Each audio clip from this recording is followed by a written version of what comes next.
Hi, hello guys, my name is Mia Marie and you are currently watching my Synastry Compatibility series where I go through all the 12 signs, sun signs, and how they get along. Now, as a general disclaimer, we reference so much more than just the sun sign for compatibility, but the importance of the sun and understanding someone's sun sign and accepting it and supporting it is that the sun sign describes the motives, the behaviors, the experiences that contribute to someone's sense of sanity. So we're not talking so much about what someone needs emotionally or how they flirt or what makes them great in bed, all of those very, romantic topics. We're talking about how to support someone's vitality, someone's sense of self, and someone's healing human journey. So keep in mind that this is just a gentle introduction and you can get so much more by booking a session with me or another fantastic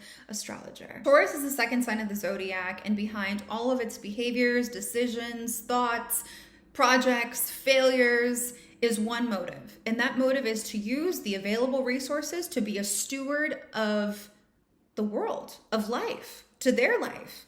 They want to be sustainers in whatever they're doing. They want to be masters of their craft in chase of spiritual enlightenment. Taurus is ruled by Venus, and Venus is the sign of beauty and sensuality and comfy. It's the yum yum factor. And so Taurians will use their five senses. They'll rely on their five senses to figure out the world and what they can and can't do. There are psychological correlations between a Taurus character and a toddler, a 2-year-old. And one of the things that you notice about 2-year-olds is they call it the terrible twos. This is when everything is mine and the answer is no. But behind that is the toddler is trying to establish what belongs to them, what is their responsibility, what they can do, and what is not. And so that is reflected in Taurus's personality.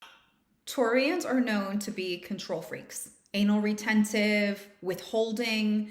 If they're in a new environment, they're going to create this wall that protects them from you because they're trying to collect as much information. Again, the learning thing, paying attention to everything. They're trying to collect as much information so they know what to do, and they're trying to predict what's going to happen so they can be prepared and meet you appropriately. It is ruled by Venus. So even though they're more natural in their beauty, these are not the people who are typically super glam or focused on name brands. They're focused on quality. So they will definitely pay attention to quality clothes, quality food, but they're not a name brand whore.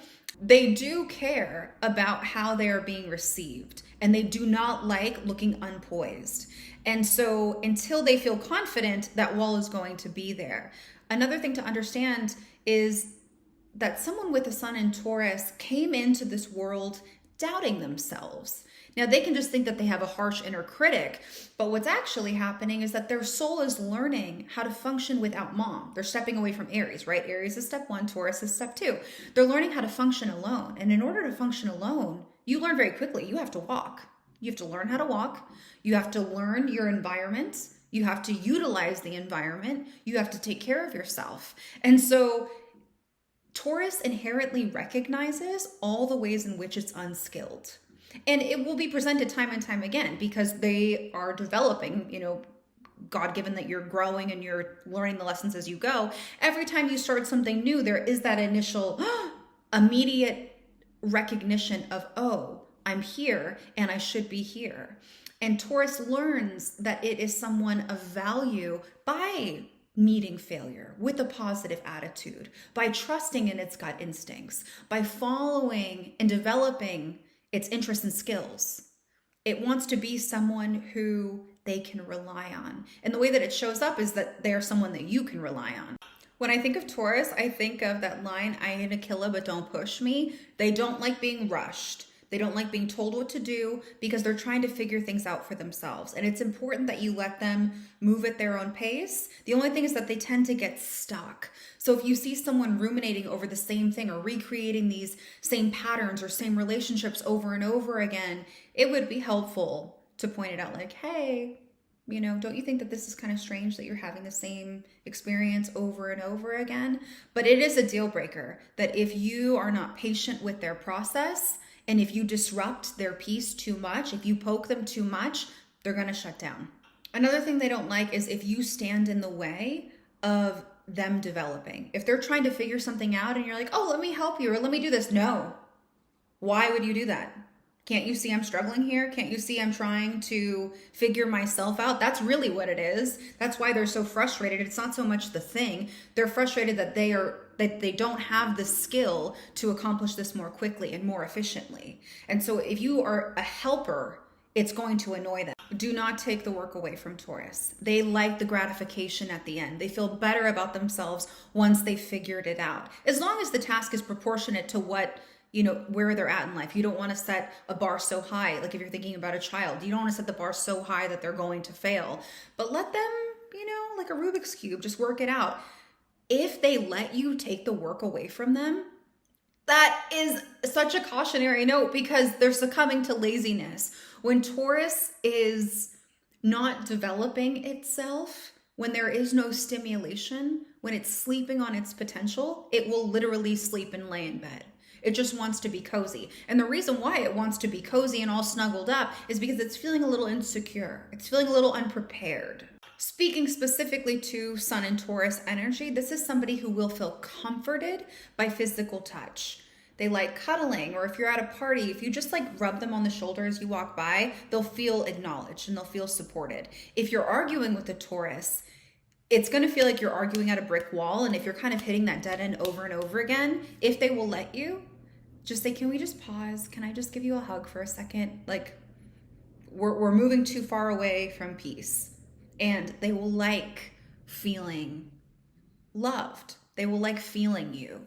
Overall, Sun and Taurus is a earthly, practical, sensual person. And what they're working towards, especially in their relationship space, but overall in life, is a sense of peace. They want to put things in place so that they can actually move at a leisurely pace. They want to build a sense of comfort for you and for themselves. Someone with their Sun in Capricorn has a soul that came to Earth to learn that when you work productively, you learn patience, persistence, and perseverance. Now, something that not a lot of astrologers talk about, which I find completely baffling, is that Neptune was in Capricorn from 1984 until 1998. And this is a huge influence because yes, Capricorns are hard workers and they typically, stereotypically, archetypally know who they are and what they want to do. With Neptune here, you can actually get a character that has no idea who they are. It's almost as if they are Piscean, Capricornian characters. You're dealing with a Capricorn who was born in that time. You might notice that they have a hard time establishing an ego or seeing themselves clearly. There is this, it's almost as if when you take a shower and the mirror is fogged and you try to look at yourself, you can't see yourself. That is the Capricorn with Neptune on the sun. So back to Capricorn energy. Capricorn is the third earth sign. It is the most mature. It takes the security and the competence from Taurus. It takes the systems that Virgo has created and it goes, okay, how do we turn this into a company? How do we sell this? How do we market this? How do we create revenue? How do we provide for the masses? It's a universally oriented sign. These are typically like the bosses because they are focused on order of operations. They like things done in a specific way. They keep a list of things to do and they like to check those things off. They get off to being productive. Capricorn is naturally ruled by the planet Saturn, and that's the planet with the ring around it, which is perfect because Capricorn, Saturn energy, it's all about restriction, constriction, knowing boundaries, exercising boundaries, bending to authority, really wanting a position that gives you authority and power. And so oftentimes what you'll find with these people is it's hard for them to play and have fun, to experience joy, because if you're playing around all day, you're not going to be as productive, right? It goes against their motive to be persistent and patient and to persevere against all odds. It's thinking the long haul. What are the decisions that I can make every single day that will turn my life into a legacy? What is my great work? And that is something that will stick with Capricorn their whole lives. Now, something they may not realize is that some of their greatest work is going to be internal. It's going to be something that nobody else sees. They are in so many ways proving themselves to themselves, similar to Taurus, but on a greater scale. The stakes are so much higher. They're in the public eye. And along with that, they care a lot about how other people view them. They want to come off as professional and polished. They like their clothes like ironed. They like neutrals, or they just like to give the look like they are all about their business. And if they don't, you can tell depression has many correlations with Saturn energy or Capricorn energy. And so that's their default. And when they're depressed, it's their body trying to scream at them like, this isn't working. This ego that you are working to accomplish. And as a preface, or for clarification, I don't demonize the ego. I think that everyone has one and it must serve a purpose, and the ego is trainable. That's the beauty. You can always train your ego to be in service to your soul. So I'm not slamming egos. Depression is always a call from the soul, and it's saying, I don't want to be this character anymore. I don't want to live this life anymore. I'm tapping out. And when you have that perspective, when you have that awareness, then you're able to adjust your schedule. And it will be something that you have to manage on the outside. And then as you do it, as you start moving your body through the adjustment in your schedule, you'll start to reconnect with yourself, or Capricorn will start to reconnect with themselves. It will also manifest by their habits and their behaviors. When they're not working, they'll work until they're exhausted, and then they'll come home and they'll want to drink or they'll want to smoke. They just want out. Okay, so Capricorns in relationships specifically, it is a duty. It is something that is similar to a job. They want to show up, and they want to show up every day, and they expect that you're going to show up every day. And more than that, they will exercise their own restrictions and expectations onto you. They want you to get on board with their schedule. They are a leadership sign. They're a cardinal sign. And so you will find that they really take you under their wing, and they want you guys to excel together. In my personal experience, I found that Capricorn does appreciate partnership, but it doesn't do the flings. It wants marriage. It wants kids. It wants the earthly representations of accomplishment. They are reliable. They are consistent. They are on top of it. They're on top of what you're doing, what you're not doing, what you should be doing. And they have an eye for things that are flawed, and they'll point it out to you. They can kind of have a more serious or stoic attitude towards life, and it's very matter of fact when you're with them. They have this dry quality to their personality that people can find endearing. Now, some deal breakers with Capricorn. If you are not thinking long term, if you don't want a serious relationship, if you don't want to be married or have children or buy a house or grow old together, that is a Capricorn thing, then they will dismiss you quite quickly. They don't want to entertain games, and they don't appreciate when you try and toy with them because they will show up for you. They take life seriously, and they take themselves seriously, which means they also take you seriously, and they expect you to act as a mature, grown, and responsible adult at all times.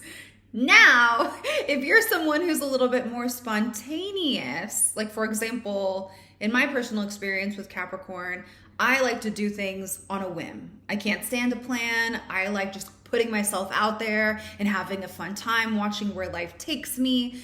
If you have that type of an attitude, they are going to contract.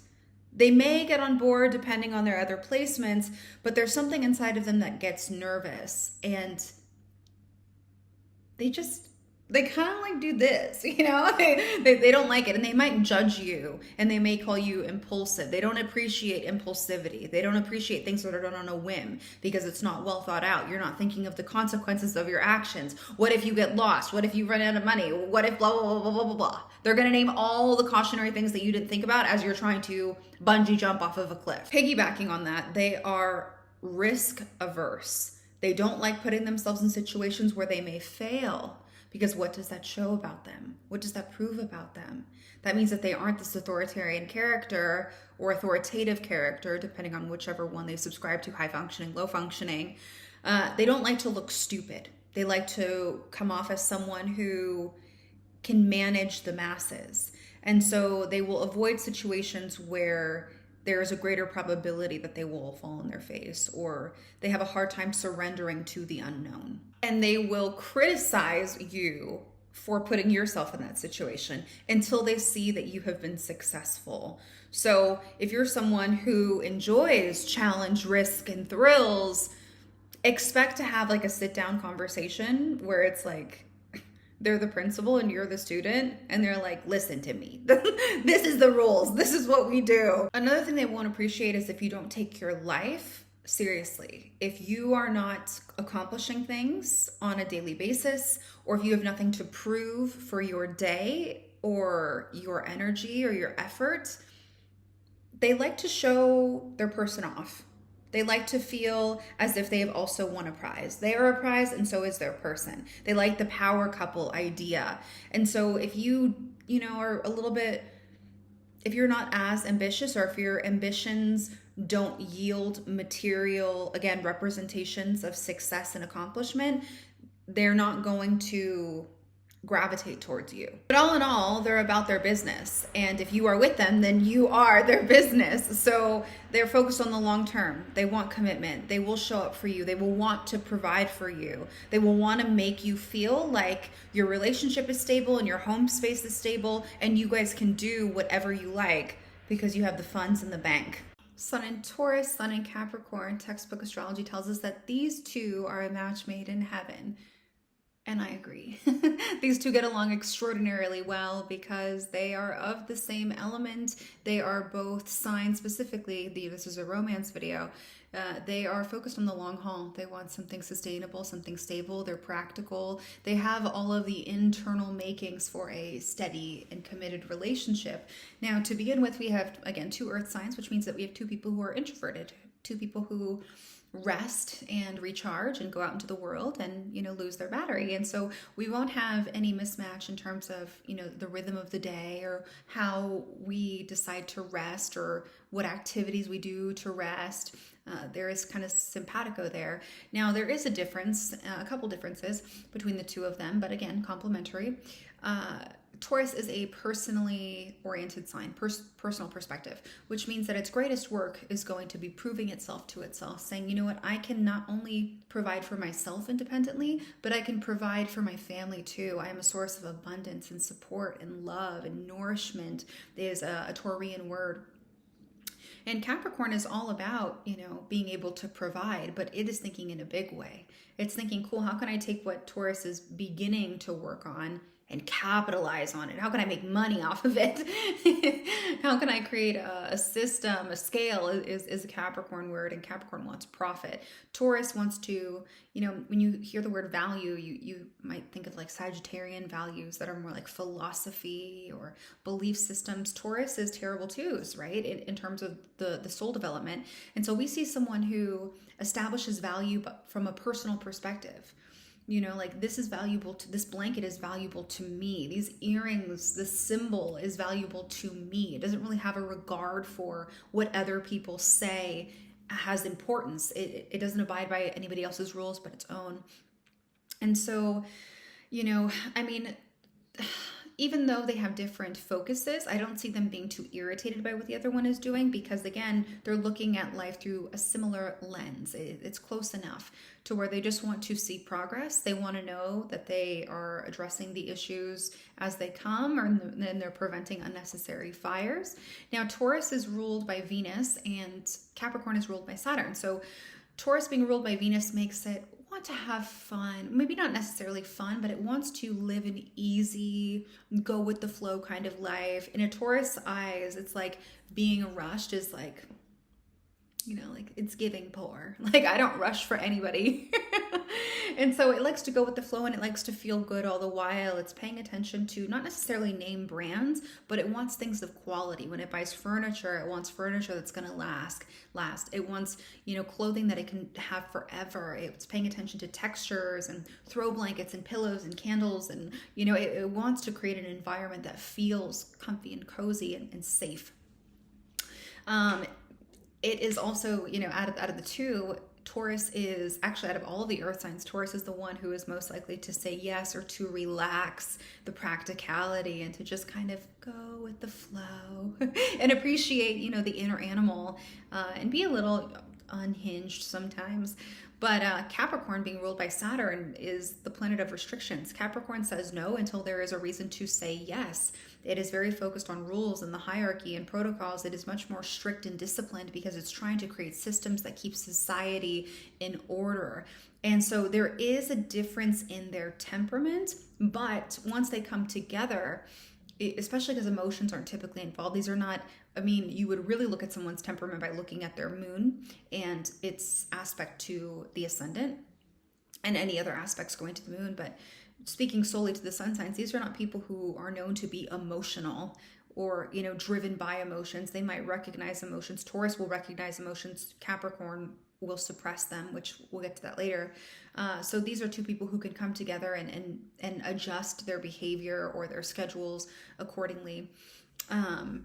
So Capricorn is known to be the devil in tarot for a good reason. They're vicious. They're so vicious, but they're focused. And so what happens with a Capricorn is they forget why they're working so hard. They know that they are trying to live in integrity. They are trying to accomplish something great, something grand, something big, something memorable. But they get so lost in their to-do list and their tasks that they disconnect from their emotional body. And oftentimes they're like living off coffee. And what happens when the emotional body goes starved for an extended period of time is it crashes. And so you see Taurus wanting to engage in escapist tendencies, like drinking every night or smoking all the time. There is some part of them that needs out because they're not literally scheduling time in their day to feel good and to stay connected, because emotions get in the way, is what a Capricorn will say. And so, the devil card is all about giving up your power willingly to something outside of yourself to help you regulate your emotions or fill a gap that you refuse to see exists. And so Taurus, being in a Capricorn's life, will be like that sensual touch that it needs. Like, whoa, like you're so tense. I could see Taurus giving Capricorn a massage or making sure that they're well fed, and kind of not intentionally trying to go the extra mile, but the way that Taurus is will create an environment that's nurturing and supportive in a way that Capricorn does not typically support itself. So that's an unexpected gift.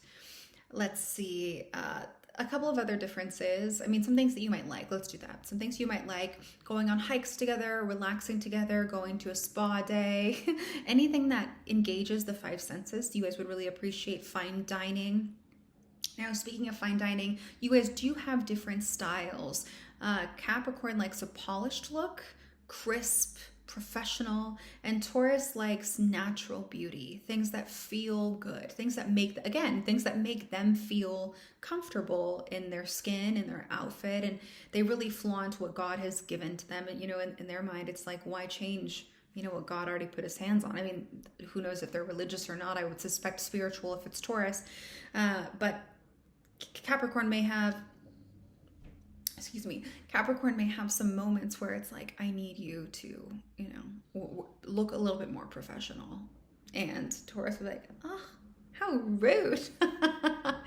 Some problem areas: Capricorn may find that Taurus throws temper tantrums from time to time. They are like a 2-year-old and they stubbornly dig their heels in and will not let something go because they can, because they're bothered. And that is really true to form. And I hope that if you're a Taurus who throws tantrums, that you do not go hard on yourself for that. I think that it is necessary from time to time to throw a tantrum, but Capricorn may feel like they are fathering or mothering, their partner as they're being a little immature. Taurus may find that Capricorn is too strict, too predictable, too reliant on a plan, that Capricorn cares too much about how it is perceived in society and the world and not so much connected to how it sees itself. And so the criticisms are mirrors of their own personal temperament. So Capricorn will be more strict and harsh with a Taurus, and a Taurus will be a little bit more gentle at communicating areas that Taurus could, or that Capricorn could improve in. Another one is pace. Capricorn likes to move quickly and swiftly, although, sure-footedly, whereas Taurus will move slowly. It has two modes, right? Slow and hella slow. Unless you have like a Taurus with tons of Gemini or Aries, which are totally possible. And you may see an adjustment in behavior if Capricorn has like Sagittarian flavors or Aquarius flavors. But generally speaking, Capricorn will be the more mature one. So this is all that I have for you right now. If you would like to learn more about your relationship, your birth chart, or your relationship chart, feel free to contact me at wellandrising.com/services. This is literally one combination of over 2,000. So we got a lot to explore. Toodles.